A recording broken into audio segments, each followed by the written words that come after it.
everybody, welcome to my channel. This is the channel that is dedicated to all things related to narcissism. Today's video is going to be a special one. Several times in the last week or two, I mentioned that I was going to have a very exciting guest on. Today is that day. So I'd like you to please welcome my dear friend Joe to the channel. Hey Joe, how's it going? Good, Sharon. Thanks for having me on. It's good to be here. Joe has actually been on the channel one other time. Several weeks ago, I interviewed him on a video entitled Saving Hearts Interviews a Subscriber. In today's video, we're going to talk about Joe having a role on the channel and tell you a little bit about our relationship. So does that sound good, Joe? Yeah, that sounds great. So before we begin, I'm going to talk a little bit about my plans for the channel going forward. I know many of you know that I'm right at the beginning of my divorce proceedings, and I know that I'm not alone in that. So many of you are as well. I originally began this channel about a year ago because I felt really alone in my journey suffering narcissistic abuse.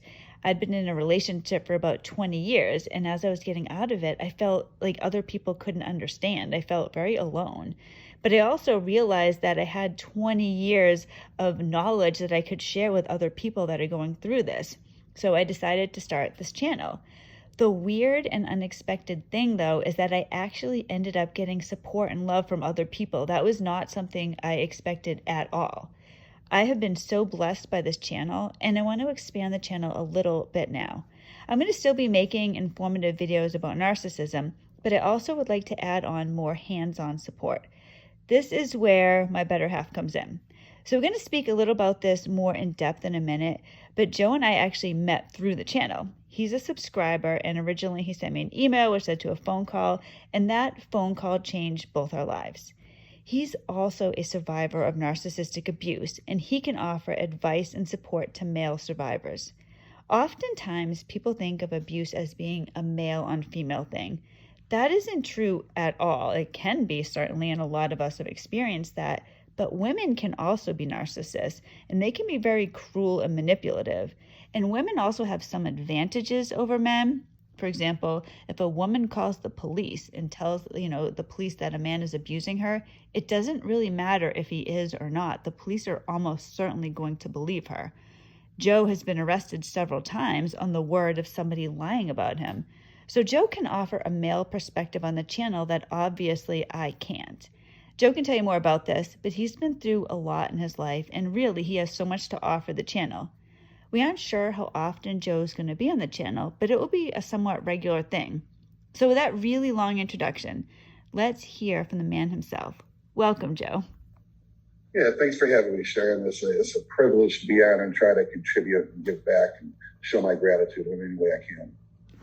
Why don't you tell us a little bit about yourself, and then we can talk about our relationship, how we met, and our plans for the channel together, that type of thing. Okay, cool. So basically, I'm in my late 40s. I was married to an overt narcissist for about 20 years. I have two children, Luke and John, 20 years old, 16 years old, a couple cats, a dog, and I have my mother-in-law. We are at the tail end of our divorce. That's going to be at the end of August, God willing. She has been gone for about a year and a half, and pretty much left me for broke.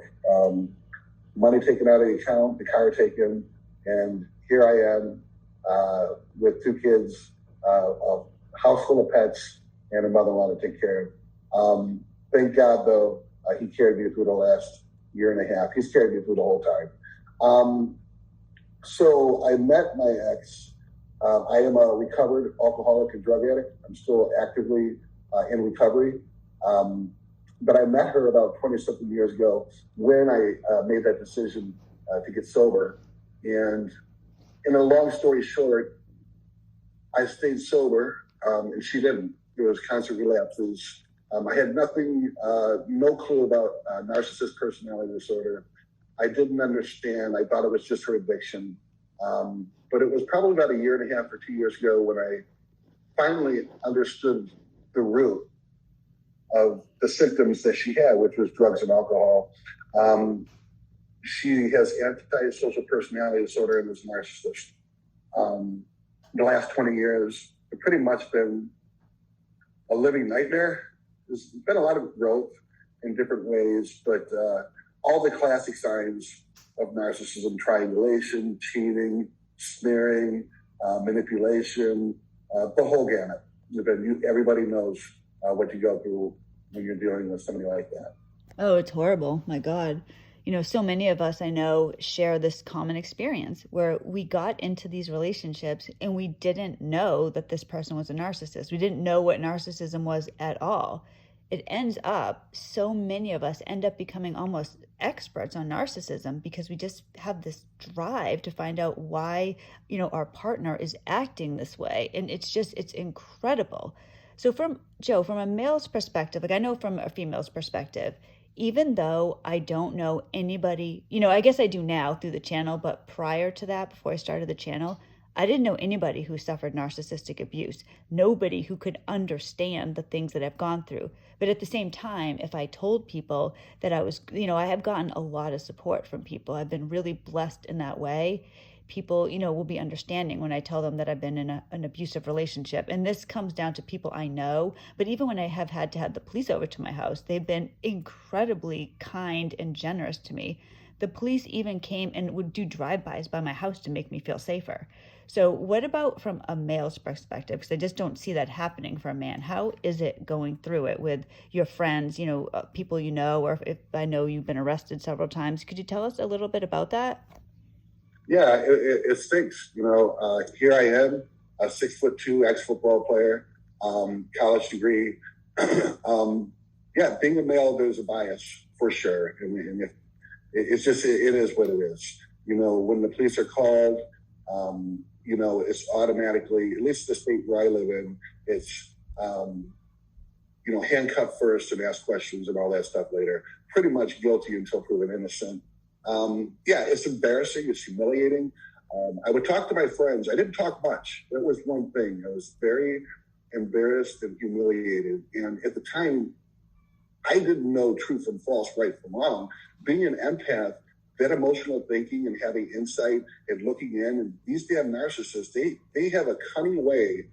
Nobody's human, or nobody's perfect. I'm sorry, everybody's human. They have a way of magnifying your defects where you think that you're the crazy one. It's just been, I couldn't talk to my friends about it because my friends know me. They know I have a good heart. They know I have a pretty, high esteem about myself and how I carry myself. They would just say, well, why don't you just go? Like, what the hell's wrong with you? Just let her go, kick her out. They didn't understand I had 2 kids that I was going to leave her with. I had custody of my children when they were much younger. I made the mistake of forgiving the narcissist in a way where I let her back into my life. I do believe in forgiveness, but I forgot. That was my problem. But yeah, it's humiliating. All the charges that were ever put on me, they were dropped. One time she was having an affair. Thought it'd be a good idea to get me out of the picture. I'm arrested up at work. I almost lose my job. Of course, after a couple of months of going to court, they dropped the charges. But how do you talk to somebody about that where they don't just look at you? Somebody that doesn't understand trauma bond, codependency. There was a lot of issues I had, growing up when I was a kid. When I talk about trauma, there's not one person that I know that hasn't had trauma in their life. That's one irk I have, I guess, with the narcissist personality disorder. A genetic predisposition coupled with environment and childhood trauma. Oh, I'll tell you what, by the time I was 12 years old, I had gone through 13 major operations. I pretty much lived in the hospital. My father left my brother and I when I was 12 years old to an alcoholic mother that had NPD. Every other day it was my fault. And wish you were never born kind of stuff. I started drinking and using drugs to escape at a very young age. I have friends that have gone through worse. This is not a pity party, but us empaths, we have issues too, and we had childhood trauma. It's just, but that led to low self-worth, codependency, coupled with an environment of somebody just gaslighting and manipulating you. You think you're going crazy. You don't even know what to talk about with your friends.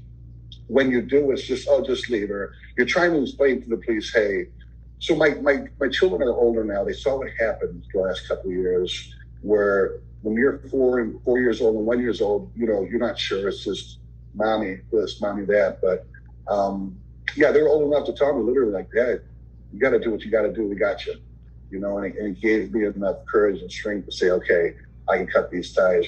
After several affairs, after just wanting so much for my kids to not come from a broken family like it was when I was younger. That was my value. I was willing to do anything. I almost took my life. There was a point where I had no one and nobody to turn to. Thank God my God conscious got me to understand narcissistic personality disorder. That was a path in itself that led me to understand that, where I heard males talk, getting arrested, how they felt inside, the low self-worth, low self-esteem, the codependency, where I knew I was quietly going insane, but I wasn't alone. That was it. I was no longer alone. I understood the problem. And it wasn't just the narcissist. My ex has been gone for a year and a half. There's times I get really angry and upset. Well, she's not here. Here I am. I was a grown-ass man. And I ignored red flags and made a choice. I had to look at my part. In my experience, I did, where, I couldn't change her, but I was attracting narcissists my whole life. And I had to take a look at that. I had to take accountability because I don't want to attract them anymore. I am done. It's just been a lot of trauma. Everybody, all the listeners know, just shock. The thousands of hours that I studied narcissism, it wasn't so much knowing it, it was accepting it. Accepting that there are people out there that lack true empathy, cognitive empathy, like the ability to fake it or watch other people and how they act and what you're supposed to do, but true empathy for another human being. That's the biggest trait. Take everything else away. The way they think about themselves and their pride and their arrogance and all this crap. No empathy. That means there's no love. It was just, it took me years to grasp and accept that. Oh, that's difficult for all of us, for sure. I mean, you and I have had private conversations discussing that. We get in these relationships and you're with somebody that completely lacks the ability to care or love. But at the same time, in order to move forward, we really need to look at not blaming ourselves. We didn't know. People get in these relationships, you don't know. I didn't know what narcissism was. I had no idea. I was in my relationship for over 15 years before I even knew what it was. If you had asked me 5 years ago, 10 years ago what narcissism was, I would have thought it was somebody who was vain.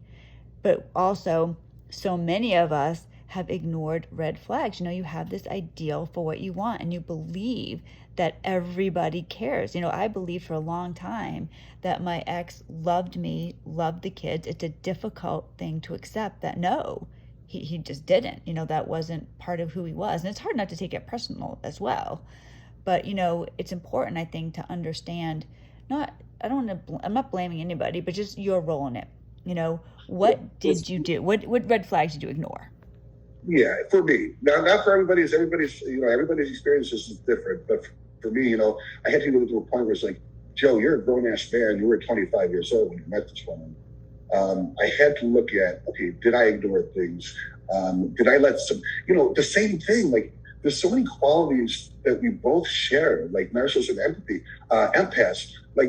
My validation was based on how she treated me, the kind of supply she gave me.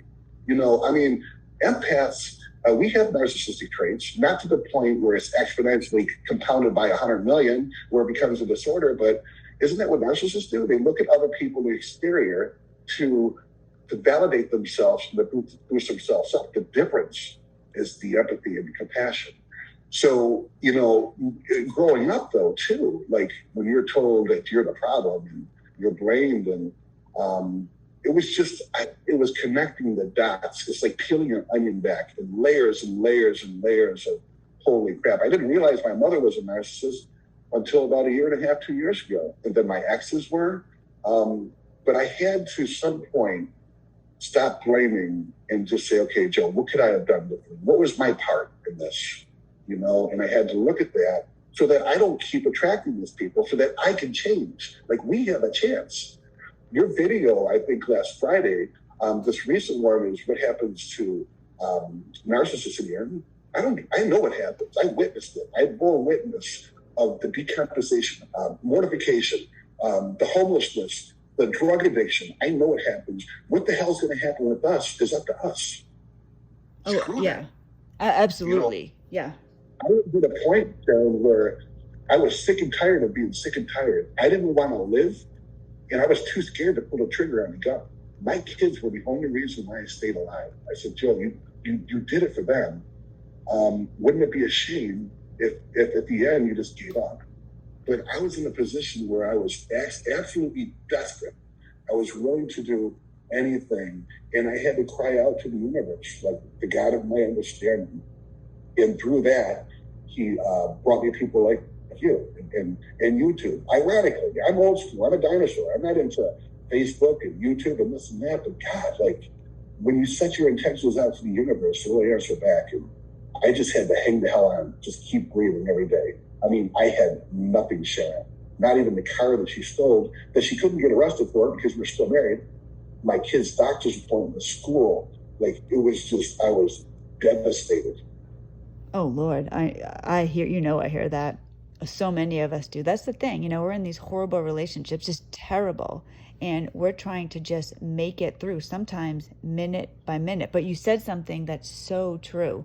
We have the opportunity to change and to thrive and live a better life. The narcissist, they're completely limited by their disorder. They really are. There's nothing that they can do. They're trapped in their own brain, and by no means am I making excuses for them. The cruelty that they exhibit towards other people is obscene. I don't want to say. Go ahead. Oh, it makes me. I'm just sorry. They are sane. Like they know right from wrong. They have to take accountability for what they've done, and I do not want to be around when that happens because I have seen it from miles away, from a safe distance. It is not pretty, not at all. And the dangerous part, the scary part, Sharon, we don't want to BS anybody. Like what happens to the empath at the end? It's up to them. If some die, some take their life, some go into alcoholism and drug addiction, which I get.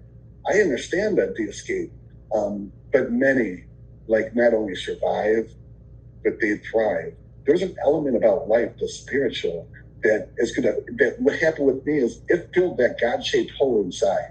My ex couldn't fill that up. Drugs and alcohol couldn't fill that up. My college degree and all the money that I made could not fill up that hole. That's where I had to heal myself. The true problem was between my ears. It was in my brain, how I thought about myself. The greatest lesson is, at least in my life, my whole journey has been about self-worth and loving yourself. Oh. And the only way I was able to get that was through a relationship with the God of my understanding. Some people call him Buddha, Allah, whatever that is, but I was beyond human aid, and I had to reach out for help. And God sent me people like you and all the countless support that I got through YouTube and other people. I just want to give back in any way that I can. I get it. I understand the problem, which is you have to understand the problem if you want to find the solution. There's a common solution. It's a faith. It's something much greater than ourselves. And it's my job to give back in any way I can to anybody. So I get it, and I know the way out. I know what direction to get out. Let's talk about this because the video is getting on a little long. We might actually end up with a part 2, but just for the last few minutes, I would like you to tell us what you could offer the channel, what things we talked about, and also we'll briefly discuss our relationship, and then maybe we'll put a part 2 on for this. So take it away, Joe. Yeah, so I don't know what I can offer other than my experience, strength, and hope. I'm no guru. I'm not a life coach that took a 2-hour class online that says I'm a life coach now.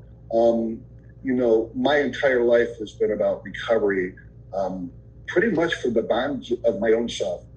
From the time I was little up until the time I was 25 and I got sober, and now I'm almost double that age. But especially for the guys out there, I understand, you're not alone. And the weird part is that the answer is inside you. You have the answers. It's all ingrained in your DNA. It's there. It's just you need somebody to kind of not be a mirror like a narcissist, because narcissists have nothing in them, but to be able to, for people to say, in you, I see me. Like I'm able to understand not exactly everything that you went through in your life, but the feelings, and to be able to relate, to offer inspiration to a guy that wanted to take his life.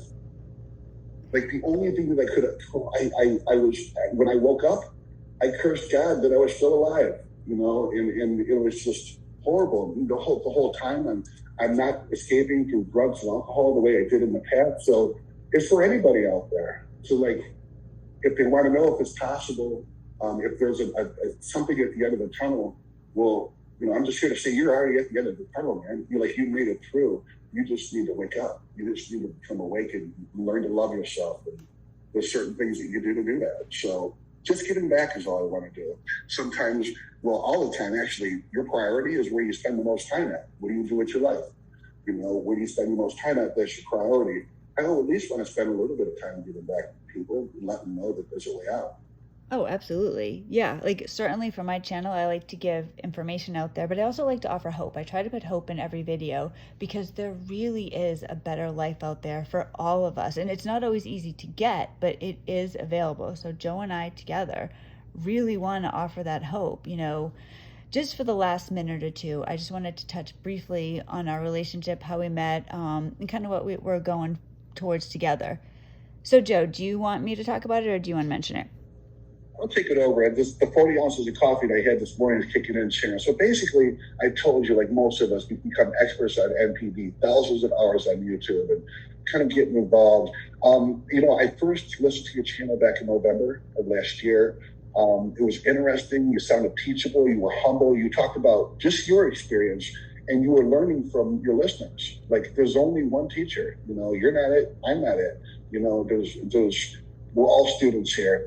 You talked a little bit about your ex being in AA or in recovery, and you weren't sure what the hell was talking, what was true and what was false.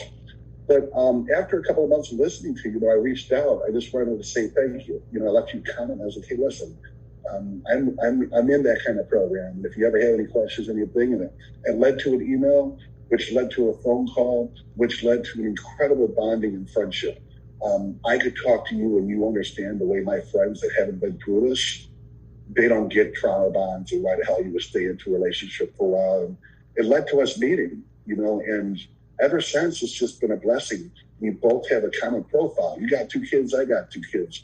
Your ex is out of the house, my ex. It wasn't coincidence. So, we got to meet you guys last month, finally, and I spent a couple of days up where Sharon's at, went to church the next day. We shared a common faith. And since then, we've just been, focusing on the solution. What do we need to do now to get out of this? And just supporting each other and being each other's cheerleader. Yeah, it's been incredible. Joe and I are really tight. And, YouTube, like I said, it's been a real blessing for me. So going forward, we wanted to try to give back together. So that's kind of like the point of this video, so you could get to know Joe a little bit and know our plans moving forward. So I hope that sounds good. If you guys have any questions or there's anything that you want to know, please feel free to put it in the comments.